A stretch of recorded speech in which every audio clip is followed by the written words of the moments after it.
साई बाबा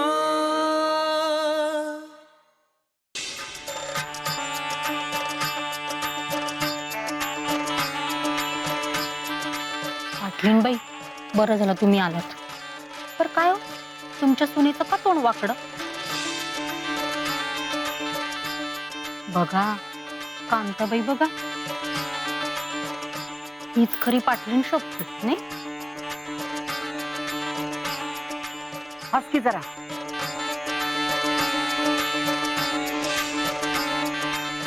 कीर्तन सुरू झालं इथून चुपचाप बाहेर पडायचं आणि खंडोबाच्या रावळात नजर टाकून यायची.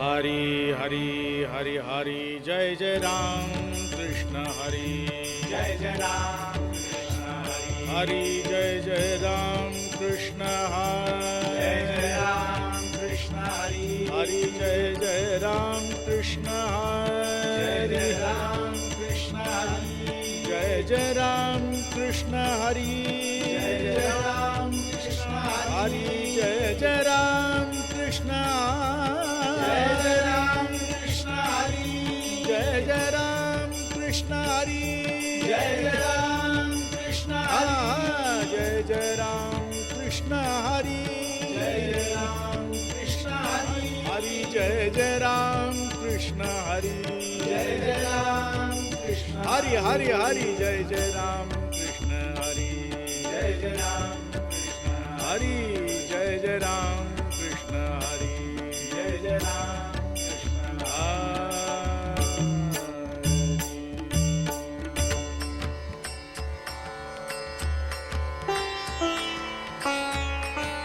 राम म्हणा, राजा राम म्हणा, सीताराम म्हणा किंवा आत्माराम म्हणा, सगळं एकच आहे. एका अमृताच्या संचयाबद्दल आपण बोलत आहोत आणि आपल्याला सकाळपासून प्रसन्न झाल्यासारखं वाटतंय ना. हो. आता काळ बदलला म्हणून उसासे टाकू नका. रामायणाला केवळ पुराण कथा मानू नका. आज काय त्याच असा प्रश्न मनात येत असेल तर एक आवर्जून सांगावंसं वाटतं की प्रकाश तत्वाचं मोल लावायला काळाचं परिमाण लावावं लागत नाही. प्रकाश हा सर्व काळी प्रकाश असतो आणि अंधार हा सर्व काळी अंधारच असतो. हजारो वर्ष उलटून गेली तरी प्रभू श्रीराम आपल्याला कसं वागायचं, कसं वागायला हवं हे शिकवतात. त्यांच्याकडे बघितलं, हा त्यांच्यातून अनुभवलं की आकाशाला गवसणी घालायची अनुभूती येते माई.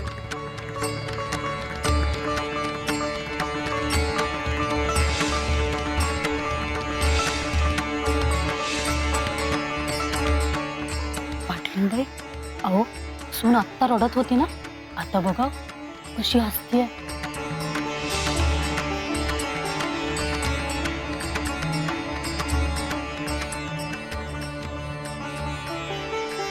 प्रत्येक क्षणाला रामांना विचलित करण्याचा प्रयत्न झाला. आपल्याला होतो त्यापेक्षा कितीतरी पट अधिक विचलित करण्याचे प्रसंग रामायणात आहेत. अगदी ज्या क्षणी त्यांना समजतं की आपला राज्याभिषेक होणार आहे, सगळी प्रजा, सगळा राजवाडा आनंदात आहे आणि त्याच वेळी त्यांना समजतं की चला राजवस्त्र उतरवा, वनात जायची वल्कले परिधान करा आणि चला.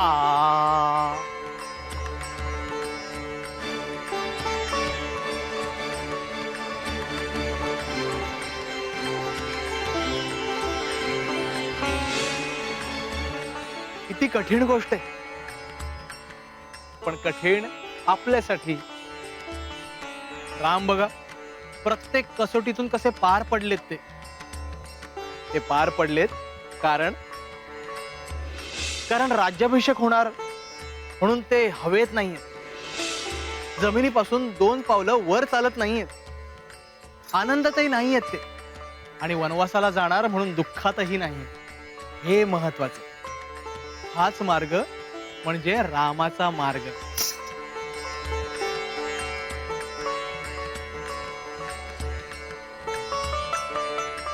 भैरव, हे तर आपल्याकडं तो बुवा हे सांगत होता, इकडं हा फकीरडा बित्ते सब. अरे चला अडवूया. नका फकीरडा रावळात उभा असताना रास्ता बाहेर खेचला असता. तो बाहेर आहे ना. तुम्हाला लोकांना कामानिमित्त कुठे कुठे जावं लागतं, पण हीच संधी असते. लक्षात ठेवा. राजवाड्यात होते तेव्हा दशरथ पुत्र राम होते, त्यांना युवराज म्हणत, श्रीराम म्हणत. पण वनवासातून जंगलातून आले तेव्हा मर्यादा पुरुषोत्तम प्रभू श्रीराम झाले. ही वनवासाची वाट काय आहे हे समजून घेतलं की मग त्यांच्या धैर्याची कल्पना येते. रामाच्या ठाई असणारे धैर्य अद्भुत आहे. अगदी वनवासात गेल्यावर कुणी त्यांचा अपमान करून जातं, त्यावेळी ते प्रतिक्रिया म्हणून काय करतात, तर केवळ स्मित हास्य करतात. अगदी त्यांच्या प्रिय पत्नीचं हरण केलं जातं, त्यानंतर सुद्धा ते धैर्याने व्यवस्था करतात.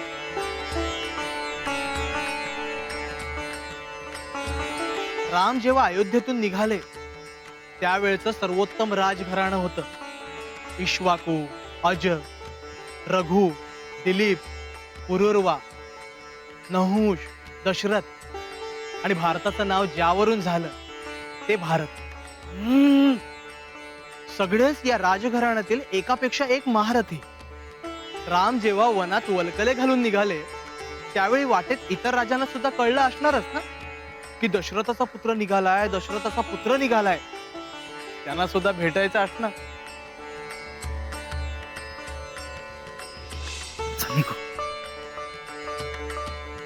राम त्यांची मदत घेऊ शकत होते. जिथे सीतामाईला घेऊन रावण पळाला ते तर त्यांच्या आजोळच्याच बाजूला. ते त्यांच्या आजोबांची, मामांची मदत घेऊ शकत होते. सैन्यही मिळालं असतं. रामाने एकाही राजाला आपल्या बरोबर घेतलं नाही. संपूर्ण वनवासात त्यांनी आपल्यासारख्या सामान्य लोकांना बरोबर घेतलं. वंचित पीडित लोकांना आपलंसं केलं. त्यांनी शबरीची बोरं खाल्ली, अहिल्याचा उद्धार केला, अगदी वंचित सुग्रीवाची साथ दिली. का? कारण त्यांना ठाऊक होतं ज्या अनाचाराच्या विरुद्ध लढायला सुग्रीव जात होता तिथं धनिक राजाची नाही तर सदाचाराची गरज होती. हे हा बुवा बी तेच सांगतोय. काय बोलतोय? काय नाही, काय नाही, छान आहे. राम यांचं हेच धैर्य त्यांना प्रत्येक कसोटीतून पुढे नेतं. बघा, रावणाला तर बालीने हरवलं होतं. तो काही अजिंक्य योद्धा होता असं नाही. बालीने तर त्याला बगलेत दाबून किल्ल्याची फेरी मारली होती. बरं का झिपरे, मारुती रायाला पुढे पकडलं तेव्हा रावणाने त्याला विचारलं होतं की ओळखलंस का मी कोण आहे ते? तेव्हा मारुती रायाने म्हटलं, हा तोच ना ज्याला बालीने बगलेत घेऊन फिरवलं होतं, तोच ना, मी ऐकलं होतं. आता मारुती रायाने असं का म्हटलं? कारण त्याला रावणाचा आत्मविश्वास डळमळीत करायचा होता. पण प्रभू श्रीराम ज्यावेळी बाली सुग्रीवाच्या तंट्यात पोहोचले त्यावेळी त्यांनी बालीचा पक्ष घेतला नाही, सुग्रीवाची बाजू घेतली. ते त्याच्याच बरोबर उभे राहिले ज्याचा अधिकार हिरावून घेतला होता.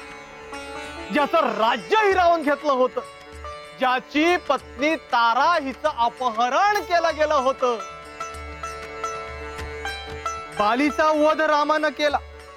त्यांच्या धैर्य नसतं तर बालीला रावणाबरोबर युद्ध करायला घेऊन जाणं पसंत केलं असतं. बाली पराक्रमी होता, रावणावर त्याने विजय मिळवला होता, पण रामांच्या दृष्टीनं तो नालायक होता. कारण वाईट वागणुकीची वाट त्यानं निवडली होती. हा सुग्रीव, हा वंचित आहे, मी याला घेऊन जाईल. गावा जमताय कोण झाले, कंटाळा आला मला.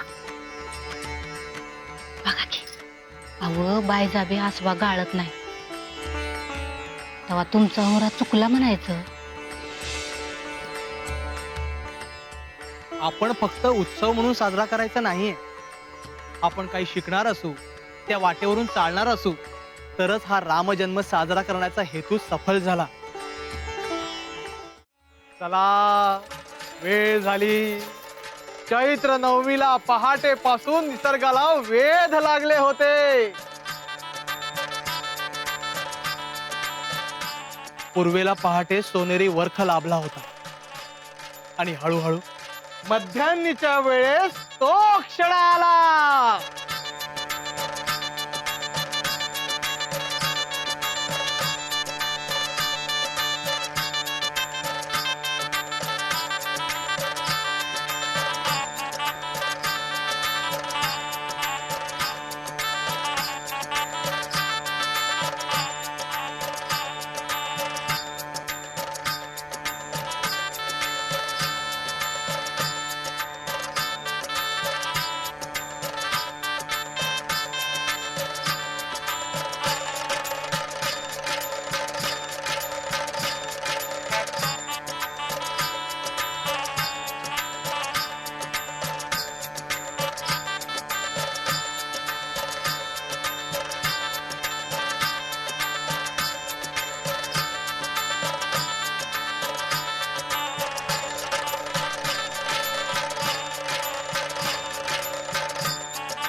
कपाळावर आडी असेल तर रामाचा पाळणा कसा म्हणाल.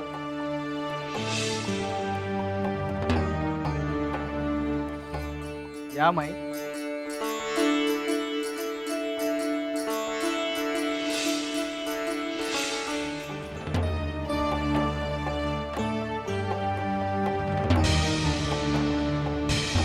राग नाही, राम हवा.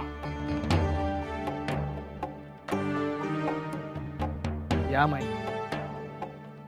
पुढे या आणि पाळण्याला हलके जोजवा.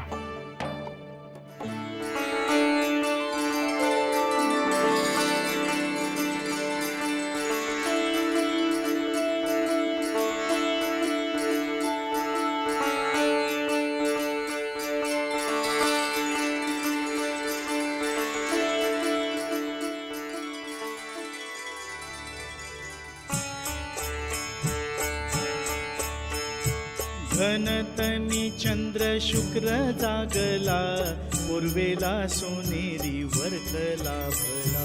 हर माथ्यांनी सूर्य झळकला, जो बाळा जो जो रे जो.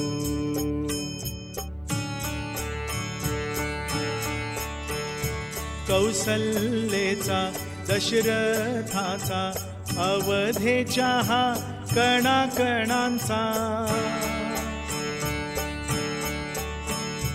कौसल्येचा दशरथाचा, अवधेच्या हा कणाकणांचा. परमेशाच्या पूर्ण कृपेचा, परमेशाच्या पूर्ण कृपेचा अवतार माझ्या श्रीरामाचा, जो बाळा जो जो रे जो. उद्धराया आम्हा देव जन्मला, जो रामा जो जो रे जो.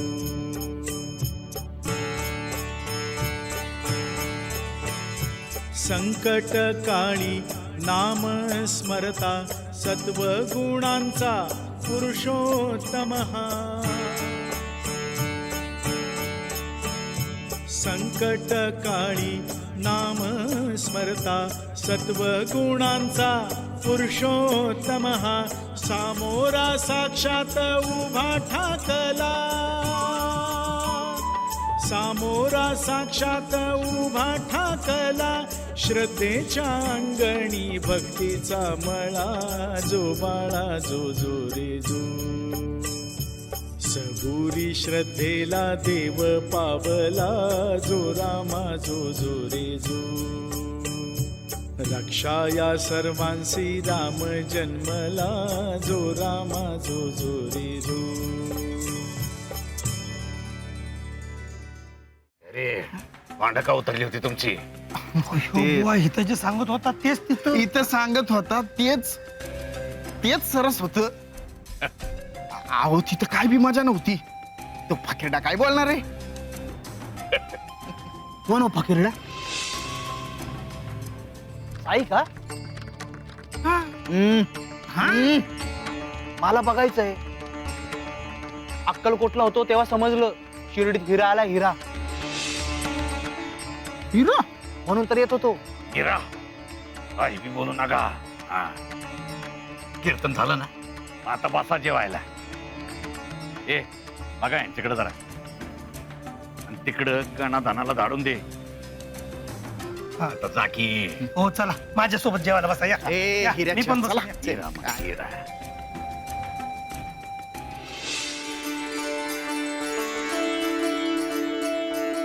ओ बाईजाबाई, पाळणा सोडा की आता. नाही म्हणलं आम्हाला बी थोडा हात लाव द्या आता. हवं या की, लई प्रसन्न वाटतंय बघा. आम्हाला वाटलं तुम्ही ज्याला लेख मानता त्यो आला नाही तर अस्व गाळाल. इथं तर समद प्रेम लटकत दिसतंय.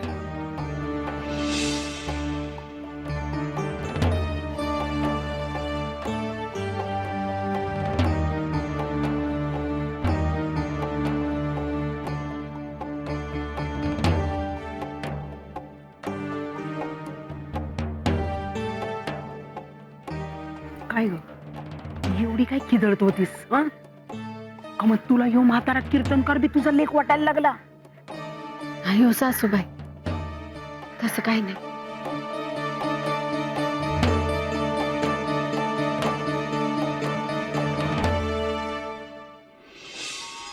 राम, आपलं जीवन व्यापून राहिलेला राम.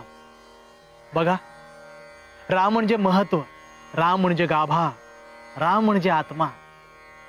राम नसणे हे आपण केव्हा म्हणतो? जेव्हा त्यात महत्वाचे असे काहीच नसते. रामाने मारलेला पहिला बाण आणि अखेरचा बाण एकच, म्हणून तर त्याला रामबाण म्हणतात. औषधालाही आपण रामबाण औषध म्हणतो, याचंही कारण तेच. राम भरोसे हा शब्द रामावरचा विश्वास दर्शवतो. भेटल्यावर राम राम आणि गेल्यावर हे राम. राम रगाडा आणि सुतराम यात बघा, राम शब्द आहेच. राम रगाडा म्हणजे काय? घरातले कुठलेही कार्य आवरल्यावर होतो तो राम रगाडा. यात हमाली अपेक्षित नाहीच. आनंदाने एकत्र वावरणारं कुटुंब जिथे आहे तिथे राम रगाडा आहे. कुटाळकीत राम नाही, कामाशिवाय कुठेच राम नाही. जिथे सुदभर सुद्धा राम नाही तिथे कुठलंच काम होणार नाही. म्हणून सुतराम असे ढीगभर शब्द आता तुम्हालाही सुचतील. येऊ देत. जितक्या वेळेला आठवाल तितक्या वेळेला राम नाम येईल. आणि जिथे काही माहीत नसेल तिथे सुद्धा आपण म्हणतोच की राम जाणे मना मनात कणा कणात श्वासान इतके नाम राम नाम राम नाम राम नाम.